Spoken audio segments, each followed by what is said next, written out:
New anime देखना चाहते हो लेकिन डर है कि ये एनीमे आपका टाइम वेस्ट ना कर दे, तो आज टॉप 5 अपकमिंग एनीमे के बारे में जानेंगे जिसकी हाइप बहुत ज्यादा है और ये भी जानेंगे कि आपको इसे क्यों देखना चाहिए।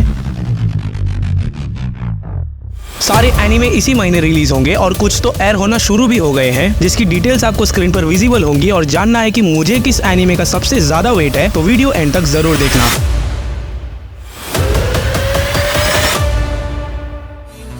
अगर मैं कहूँ कि एक ऐसा फ्यूजन एनीमे इंडस्ट्री में आया है जिसके लिए हम रेडी नहीं थे, तो वो है पावर रेंजर्स और WWE का। मैं बात कर रहा हूँ गो गो लूजर रेंजर एनीमे की, जो इस वीक रिलीज हुआ है। और अगर आप भी मेरी तरह बचपन में पावर रेंजर्स देखते थे तो आपको ये एनीमे जरूर चेकआउट करना चाहिए।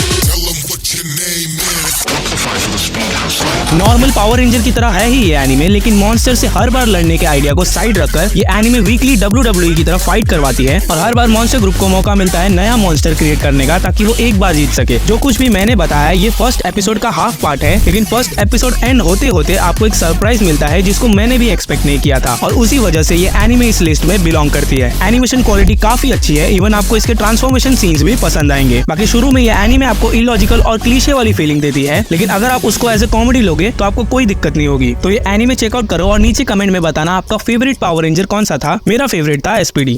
इसी का एनीमे में एक और नया टेक रीमॉन्स्टर एनीमे ने लिया है, जहां मेन कैरेक्टर की बुरी तरह मौत हो जाने के बाद उसका रीइंकार्नेशन एक गॉब्लिन वर्ल्ड में होता है और उसे एक यूनिक पावर मिलती है जिससे वो कोई भी एनिमल खाएगा तो उसकी पावर उसमें आ जाएगी। अब कैसे वो अपनी प्रीवियस वर्ल्ड के नॉलेज की मदद से इस वर्ल्ड में सर्वाइव करता है, आपको आगे देखने मिलेगा।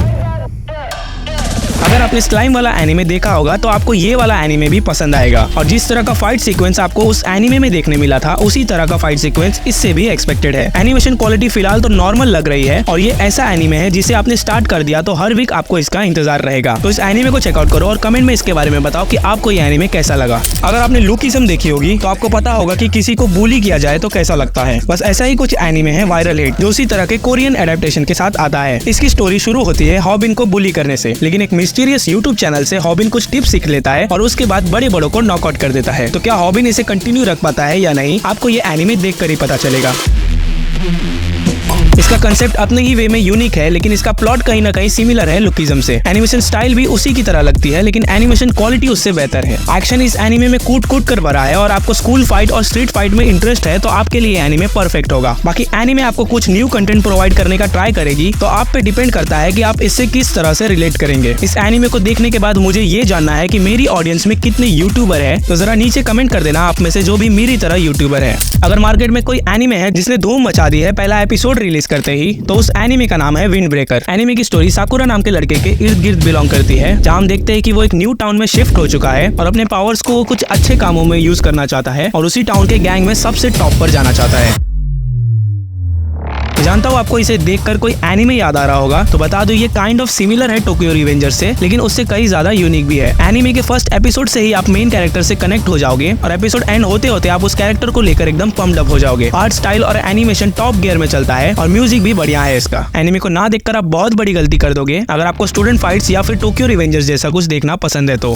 जुजुत्सु काइसेन के बाद कोई एनीमे है जो उस लेवल का धमाका कर सकता है, तो वो है काइजू नंबर 8। काइजू का मतलब होता है बड़े बड़े मॉन्स्टर्स, भले ही वो एलियन क्यों ना हो, और इस यूनिवर्स में उन्हें मारने के लिए एक टास्क फोर्स भी बनाई गई है, लेकिन बहुत कम लोगों को उस टास्क फोर्स में जाने का मौका मिलता है। लेकिन हमारे मेन कैरेक्टर को सबसे बड़े मॉन्स्टर की फाइट का हिस्सा बनना था, तो वो साफ सफाई वाली टीम में ज्वाइन कर लेता है जो मॉन्स्टर के मरने के बाद उसे साफ करते थे। कहानी में ट्विस्ट तब आता है जब हमारा मेन कैरेक्टर खुद एक काइजू में म्यूटेट हो जाता है, और उसके बाद क्या होता है आपको एनीमे में खुद ही देखना होगा।